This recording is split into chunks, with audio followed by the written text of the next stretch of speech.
Meni ovsinim hamisha begunoh. Go'yoki u hech narsa qilmaydi, barcha yomonliklarni men qilaman. Men bu narsani tushunaman, chunki deganda meni ovsinim qaynonamda ammasi, xolasi, opasi, singlisining qizi. Va hokazo.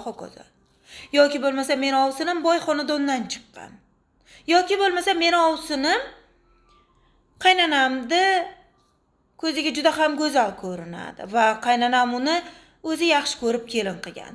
Har xil gaplarni gapiramiz, har xil bahonalarni keltirib biz o'zimizni oqlab chiqishga harakat qilamiz. Lekin bu aslida sizda ovsining soxta ekan, undan chiqdi siz ham soxta bo'lishingiz kerak degani emas-ku. Siz o'zingizni yo'lingizda yuring. Sizda o'zingiz yo'lingiz bor. Nega endi siz ovsiningizning yo'liga qo'shilib, uni yomon balchiq yo'lidan yurmoqchi bo'layapsiz?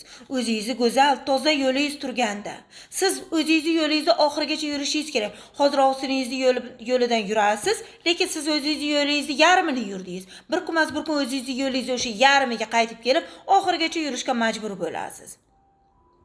Mayli, sizda ovsiningiz soxta ekan. Lekin bilib qo'ying, soxtalik bu juda ham yomon. U jirkanchlik bir hattoki tasavvur qila olmaysiz. Nimalarga teng keladi?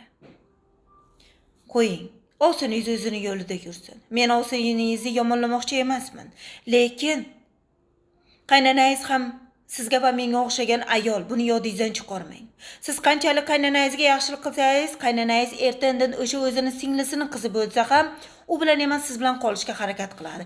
Chunki degana qaynonangiz ham ko'radi, kim yaxshi, kim yomon, kim soxta emas. Qaynona ham sizga menga o'xshagan ayol. Biz ham ertandan qaynona bo'lamiz.